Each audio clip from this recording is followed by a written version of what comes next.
Hey guys, it's Joe from Joh.Talk, where we talk about the 7 simple steps to become a millionaire before you're 30. And today I got a good one for you guys. Today we're talking about step 2, which is to avoid the debt traps and have a cash first mentality. Now, while avoiding the debt trap is not the most important step to becoming a millionaire, it is the step that's going to help you to get you the smoothest. When you think about smoothest, let's think about driving a car and you took the option of turning right, which is the debt trap option. When you turn right, you're going through potholes, there's traffic, there's road rage. You're going to get to that millionaire status, but your journey's just going to be so hard, unnecessarily hard. So what about if you avoid the debt trap and turn left? Guess what's ahead of you? No one. Absolutely no one is ahead of you. No traffic, nothing. It's just you in this free road to just drive 100 miles an hour on your way to becoming a millionaire. And that's how impactful avoiding the debt trap is. So let's dive into this video and see how we can avoid the debt trap and help get to that millionaire status before we're 30. Let's do it. Now, there are 4 debt traps that we usually fall into in our 20s. 1, financing a car. 2, credit card debt. 3, expensive apartments, and 4, student loans. And I fell into 3 of these debt traps, and I had to get out as soon as possible if I wanted to get to that millionaire status. And that's what I did. Now let's talk about 1, which is financing a car. And I'll tell you guys a story. As a teenager, I could always hear my mom in the back of my head saying, never finance a car, never lease a car. You always want to buy your car cash. And while it never really resonated with me growing up, as an adult now, I can see why she used to always say this so much. Now, when you finance a new car, the monthly payment is usually around $730. For used car, $530, and for lease cars, $480. Now, you don't realize how impactful this monthly cost is. You're thinking, I could cover that if I finance a used car. But what you're not thinking about is how expensive the insurance is going to be. And especially for us folks in our 20s, insurance is extremely high, especially if you're under 25. Now, the average insurance payment is $500. Let's say you finance a new car, which is $730.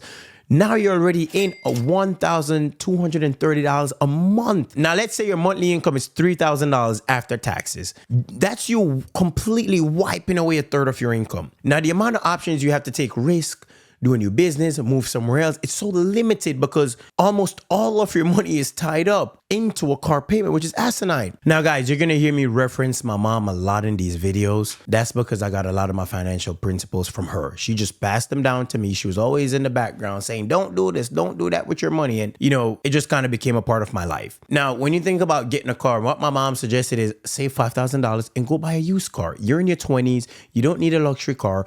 Go buy a used car.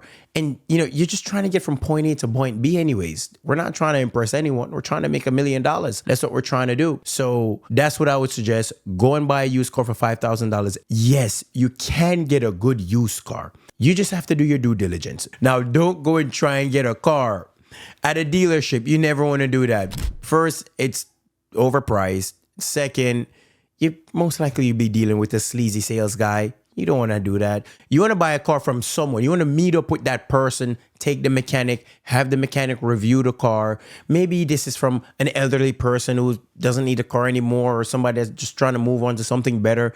There's options out there. And if you look hard enough, you will find an answer. So that's what I would say to do in terms of not financing a car. Buy a car cash. Make sure your monthly payments stay very low. So think about that. The next debt trap is one that a lot of people are always talking about: credit card debt.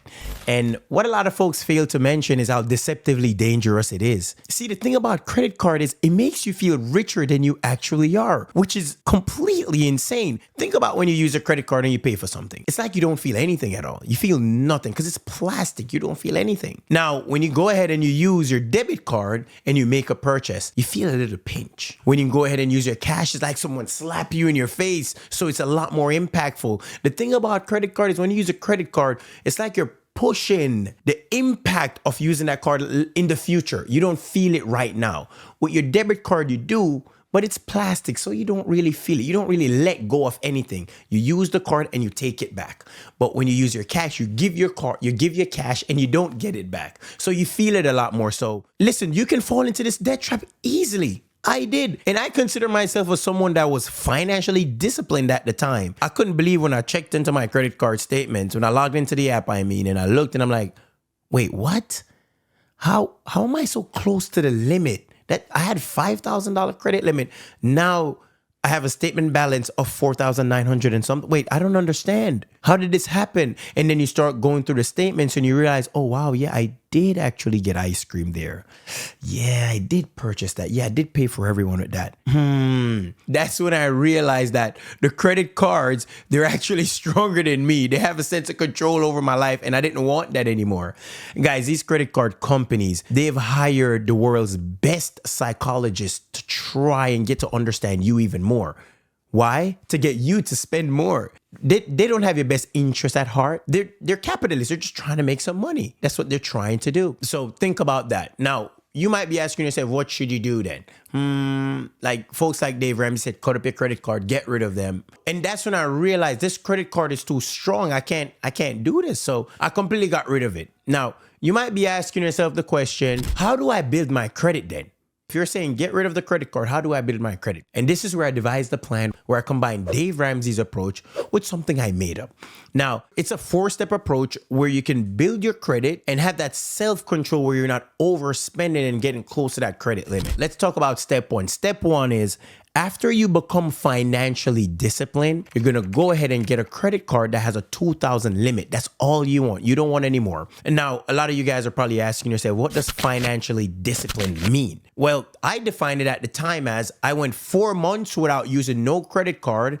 I'm using my debit card and my cash to pay for everything. No credit. If you can do this for 4 to 6 months, you have some sense of financial discipline. Now you can go ahead and get that credit card, that 2,000 limit credit card. Step 2, after you get the 2,000 limit credit card, you're going to put all your expenses 200 and below on your credit card. All these recurring expenses like subscriptions, gym membership, utility bills below $200, car insurance, you're going to put them on this credit card. In addition, you don't want to add this credit card to your phone's wallet system. You don't want to do that, which leads to step 3. You're going to have a credit card funeral. After you add all your recurring expenses to that credit card, you're going to cut up that credit card now in step 3. Cut it up, get rid of it, have a credit card funeral, get it away. It's not in your phone's wallet system. Get it away. That's the next thing. Because again, it's too strong. You don't want to have it so you can make those one-time purchases. You don't want to have that. You use your debit card and your cash for that. Step 4, which is the most important step, you're going to go on the app, put it on auto pay, and this payment should be paid in full. So if you use $500 on a credit card, you want to use a debit card and clean out that entire $500. That's our approach in credit cards. And with that approach, you can build your credit, and you still have some sense of control because you've created these systems now to make sure you don't fall back into that trap. Give it a try, guys. I'm sure it's going to work for a lot of you guys out there. All right, let's move on to the third debt trap, which is to have an expensive apartment. I can't tell you guys how many times I've come across friends with tremendous income and half of it is getting wiped out with housing payment. It's asinine. And I'll let you guys know how I did housing in my 20s. I'm still in my 20s. I'm 29. But I'll let you guys know how I did housing. I grew up in the Caribbean, guys. We live in a fully paid off house, so we didn't pay rent. And because of this, I hated the idea of paying rent. The first time I came across rent payments is when I saw my mom counting up some money. And I'm like, Mom, what you going to do with that money? She said, yeah, I'm going to pay the rent. I'm going to give it to the landlord. I'm like, wait, what? What is rent? She said, yes, we don't own this house, so we have to pay to live here. And I was so baffled and I just hated the idea. Because each time I paid rent or I saw my mom pay rent, I felt like all that money was going into a deep, dark hole, never to return. So I devised a plan that I would always keep my housing expense under 25% of my monthly income. Yes, 25%. It is possible, guys. And I'll tell you a few ways how you can achieve this. 1, you can get a basement apartment. 2, you can have roommates or you can rent a room. 3, you can move back in with your parents. Now, I remember when I had an awakening when I was talking to one of my friends about, how much we pay for rent and all that stuff. And he said, yeah, man, my finances are good. I pay my rent after 2 weeks. I'm like, wow, you pay your rent after 2 weeks? And I'm not judging. I was just surprised. I'm like, wow, that's insane. So that means that's 50% of your total income. That's wild. And remind you guys, at this point, my rent payment was $800 living in a basement, and I was making $250,000 a year. It was crazy, which is about 3%. So let's dive into these steps that we can take, which is 1, a basement apartment. Guys, renting a basement apartment will certainly increase your saving potential, guys, because you're not going to pay as much as renting a 1-bedroom or a 2-bedroom apartment. It's going to help you save so much. But there's some things that you have to look out for when you rent a basement apartment. You have to make sure that it's safe. That's one. And you have to make sure that, you know, it has a lot of windows, because obviously you're down there. You want to make sure you have a lot of windows. The other thing you want to look out for is flooding. Yes, you will find flooding in some basements, so make sure that you account for that. Now, some cons that come with renting a basement apartment is, at the end of the day, you're down in the ground, guys, and that's where insects live. So you might see a centipede here or there. So don't get freaked out when you see a centipede just, you know, walking across. You know, just make sure you keep the apartment clean so you don't have many of them walking around all the time. Centipede. I don't miss those guys. And anyways, so that's one thing you got to look out for. Now, again, guys, it's a trade-off. If you go ahead and you rent a very nice apartment, luxury apartment on the 18th floor of this beautiful building, you're going to have nice views. It's going to be great. But the rent is going to be probably 50 to 60% of your income, which is a lot. And in your 20s, you don't need to be in a space like that. So you want to get something cheap. And that's just the trade-off. Now, let's move on to the other option, which is to rent a room or have roommates. And I did both of these. When I rented a room, it was one of the strangest situations ever. And I'll tell you guys why. When you're renting a room, that's basically you going to someone that has a 3-bedroom, 4-bedroom apartment and you're saying, hey, can I just rent this room? And you're going to live in this room, but you're in the other bedrooms, other people are living there. They might be strangers. You don't know them. And the thing that sucks is you have to share bathroom and kitchen with them. And this can be very strange. I remember I used to always want to use a bathroom before heading out in the morning time. And this guy would take the longest showers. This man was living in the shower. I'm like, hey, I gotta use a restroom. So that's something that you have to think about. So that's the downside with that. But again, the saving potential with renting a room is so high because it's even cheaper than renting a basement apartment. And the last option, which I think is the best one, but you have to have a lot of financial discipline with this one, is moving back home with mom or dad. Moving back in with parents can be tremendous because you're not paying absolutely anything.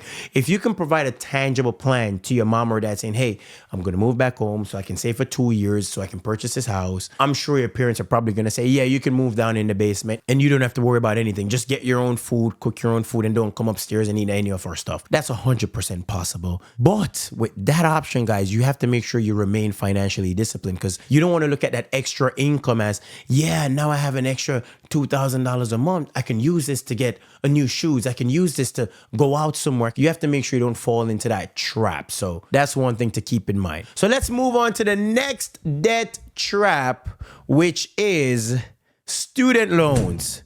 Whew. Student loans is a tough one, guys. And yes, I fell into this debt trap. I think you guys are seeing a common trend that I pretty much fell into almost all of these except financing a car. Now, student loans is a tough one. When you're taking out student loans in college, you don't really feel the impact of that $40,000 loan. You don't. Because all you're thinking is, hey, I just want to get through college. I just want to get good grades so I can get a great job. I want to make sure my GPA stays high. So you don't feel the impact of the loan. But if you're not careful, this debt trap can stay with you in your 30s, 40s, 50s, and even 60s. A lot of people even die with student loans. So that's something to think about. So if you're in a situation where you have to take student loans, there's a few things you want to consider. If you go to a school where the tuition is not more than $10,000 a year, I would suggest just work and pay as you go. It is the best thing to do. You're going to put a higher value on the education because you're paying your cash as you go. You're going to make sure you get everything out of your dollar.